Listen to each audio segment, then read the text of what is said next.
Assalamualaikum warahmatullahi wabarakatuh. Perkenalkan, kami dari kelompok 7 dengan saya Lutfia Andriliani. Saya bersama rekan saya ada Valiska Dava. Di sini saya ingin menjelaskan materi tentang desain silabus pembelajaran, mata kuliah perencanaan pembelajaran, dosen Bapak Romi Ramdon Ginanjar, SPDI, MPD, MOS. Di sini saya akan menjelaskan pengertian dari silabus. Silabus adalah ancangan pembelajaran yang berisi rencana bahan ajar, mata pelajaran tertentu pada jenjang dan kelas tertentu sebagai hasil dari seleksi, pengelompokan, pengurutan, dan penyajian materi kurikulum yang dipertimbangkan berdasarkan ciri dan kebutuhan daerah setempat. Silabus juga merupakan seperangkat rencana serta pengaturan pelaksanaan pembelajaran dan penilaian yang disusun secara sistematis memuat komponen-komponen yang saling berkaitan untuk mencapai penguasaan kompetensi dasar. Di silabus ini memuat rencana pembelajaran pada suatu kelompok mata pelajaran dengan tema tertentu yang mencakup standar kompetensi, kompetensi dasar, materi pembelajaran, indikator, penilaian, alokasi waktu, dan sumber belajar yang dikembangkan oleh setiap satuan pendidikan. Selanjutnya ada manfaat dari silabus. Manfaat dari silabus yaitu sebagai pedoman pengembangan pembelajaran seperti pembuatan rencana pembelajaran, pengelolaan kegiatan pembelajaran, dan pengembangan sistem penilaian.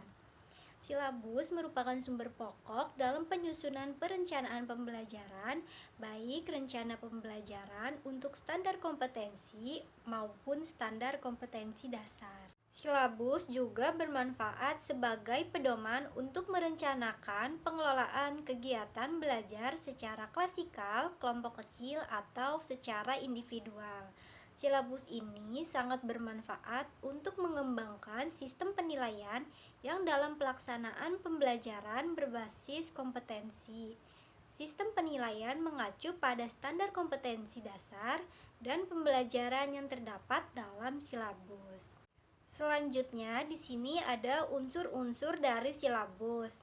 Di sini saya akan menjelaskan unsur-unsur silabus yang terbagi menjadi 6. Yang pertama, ada tujuan mata pelajaran yang akan diajarkan.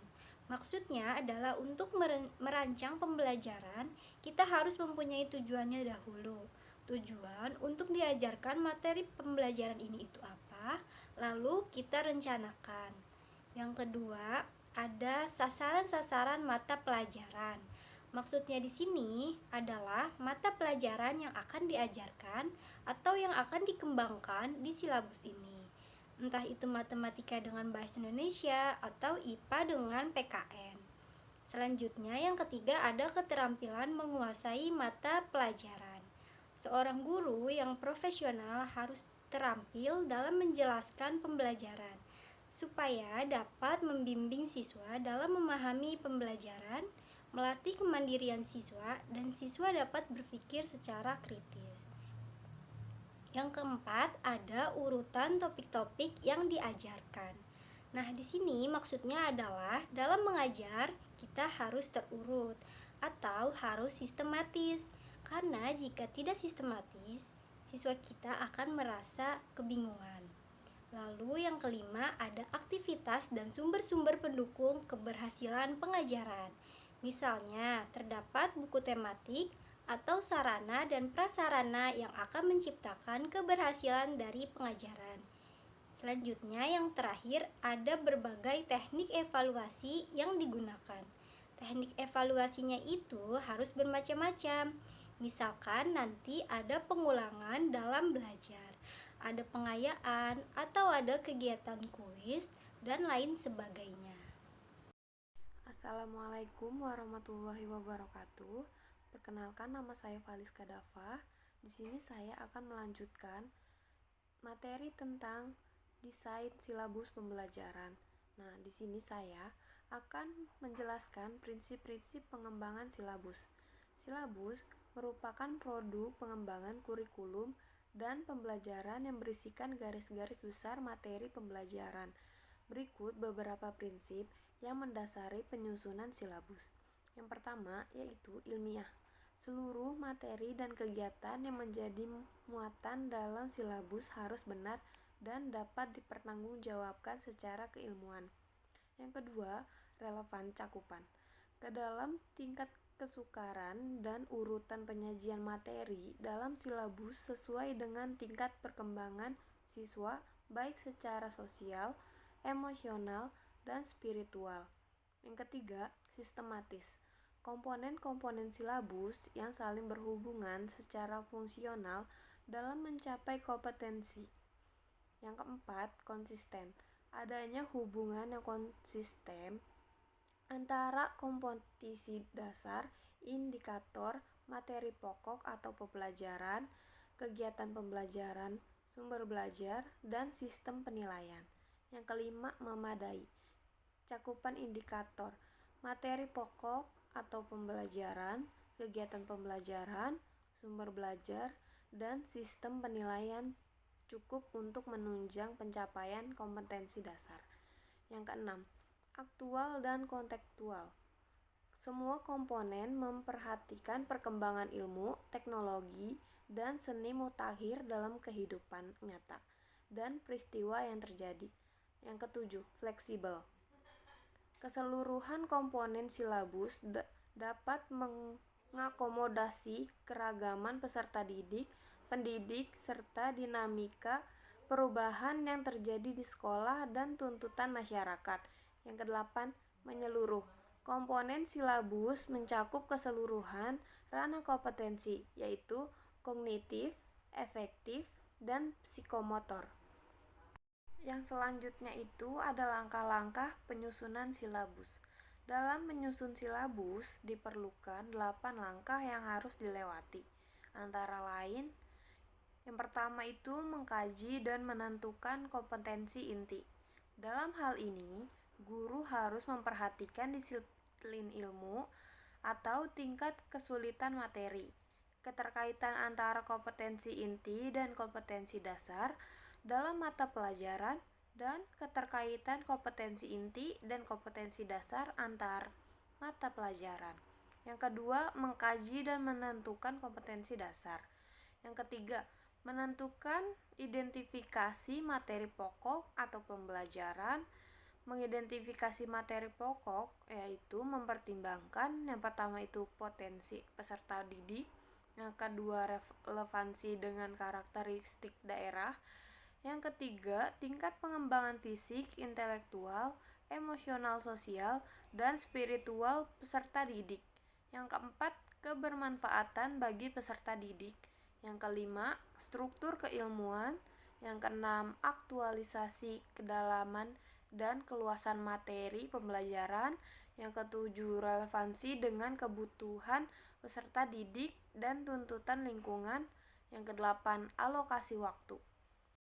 Yang keempat, mengembangkan kegiatan pembelajaran. Hal-hal yang perlu diperhatikan yaitu meliputi memberikan bantuan guru agar dapat melaksanakan proses pembelajaran secara profesional, memuat rangkaian kegiatan yang harus dilakukan peserta didik untuk secara berurutan untuk mencapai kompetensi dasar. Penentuan urutan kegiatan pembelajaran harus sesuai dengan konsep materi pembelajaran. Yang kelima, merumuskan indikator pencapaian kompetensi. Prinsip pengembangan indikator adalah sesuai dengan kepentingan atau urgensi, kesinambungan atau kontinuitas, kesesuaian atau relevansi, dan kontekstual. Yang keenam, menentukan jenis penilaian. Hal-hal yang perlu diperhatikan dalam menentukan penilaian diantaranya adalah untuk mengukur pencapaian kompetensi peserta didik yang dilakukan berdasarkan indikator, menggunakan acuan kriteria, menggunakan sistem penilaian berkelanjutan. Hasil penilaian dianalisis untuk menentukan tindak lanjut sesuai dengan pengalaman belajar yang ditempuh dalam kegiatan pembelajaran. Yang ketujuh, menentukan alokasi. Penentuan alokasi waktu pada setiap kompetensi dasar didasarkan pada jumlah per minggu efektif dan alokasi waktu mata pelajaran per minggu dengan mempertimbangkan jumlah kompetensi dasar, keluasan, kedalaman, tingkat kesulitan, dan tingkat kepentingan. Yang kedelapan, yaitu menentukan sumber belajar. Sumber belajar adalah rujukan, objek, dan bahan yang digunakan untuk kegiatan pembelajaran. Sumber belajar dapat berupa media cetak dan elektronik, narasumber, serta lingkungan fisik, alam, sosial, dan budaya. Penentuan sumber belajar didasarkan pada kompetensi inti dan kompetensi dasar, serta materi pokok atau pembelajaran, kegiatan pembelajaran, dan indikator pencapaian kompetensi. Yang keempat, format silabus. Format silabus meliputi unsur umum dan khusus. Unsur umum meliputi yang pertama ada mata pelajaran, yang kedua kelas, dan yang ketiga semester. Contoh dari silabus ini adalah silabusnya kelas 1, semester 1, tema 5, subtema 1. Unsur khusus meliputi standar kompetensi, kompetensi dasar, indikator, materi pokok, kegiatan waktu, pembelajaran, penilaian, alokasi waktu, dan sampel belajar. Dan ini adalah contoh silabus tematik kelas 1 SD semester 1 dengan tema 5 pengalamanku, subtema 1 pengalaman masa kecilku. Nah, di dalam silabus ini memiliki kompetensi inti. Kompetensi inti tersebut meliputi mata pelajaran, kompetensi dasar, indikator, materi pembelajaran, kegiatan pembelajaran, penilaian, alokasi waktu, dan sumber belajar. Di dalam silabus tersebut ada beberapa mata pelajaran di dalamnya, yaitu pendidikan Pancasila dan kewarganegaraan, matematika, dan bahasa Indonesia. Sekian materi yang kami sampaikan, kurang dan lebihnya mohon maaf. Wabillahi taufik wal hidayah. Wassalamualaikum warahmatullahi wabarakatuh.